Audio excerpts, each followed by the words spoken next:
റിപ്പോർട്ടുകൾ വ്യക്തമാക്കുന്നത്.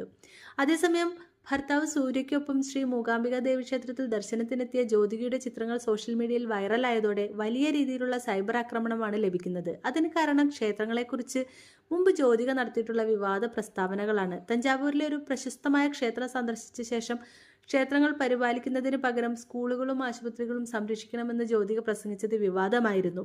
ക്ഷേത്രങ്ങൾ കൊട്ടാരങ്ങൾ പോലെ സംരക്ഷിക്കപ്പെടുമ്പോൾ കുഞ്ഞുങ്ങൾ പിറന്നു വീഴുന്നത് വൃത്തിഹീനമായ ചുറ്റുപാടിലാണ്. ക്ഷേത്രങ്ങൾക്ക് സംഭാവന നൽകുന്നതിന് മാത്രമല്ല നല്ല സ്കൂളുകൾ കെട്ടിപ്പടുക്കാനും ആശുപത്രികൾ നന്നാക്കാനും പങ്കുചേരണമെന്നാണ് വർഷങ്ങൾക്ക് മുമ്പ് ഒരു അവാർഡ് ദാന ചടങ്ങിൽ പങ്കെടുത്ത് ജ്യോതിക പ്രസംഗിച്ചത്. നടിയുടെ പഴയ പ്രസംഗത്തിലെ വാക്കുകൾ വീണ്ടും കൊണ്ടുവന്ന ഒരു വിഭാഗം ആളുകൾ ജ്യോതികയെ വിമർശിക്കുന്നുണ്ട്. ക്ഷേത്രങ്ങളിൽ പോയിട്ട് കാര്യമില്ലെന്ന് പറഞ്ഞ ജ്യോതിക എന്തിനാണ് മൂകാംബിക ദേവി ക്ഷേത്രത്തിൽ പോയി പ്രഹസനം നടത്തിയെന്നാണ് ഒരാൾ ചോദിച്ചത്. ജ്യോതികയുടെ വാക്കും പ്രവൃത്തിയും രണ്ടും രണ്ട് തരത്തിലാണെന്ന് മറ്റു ചിലർ.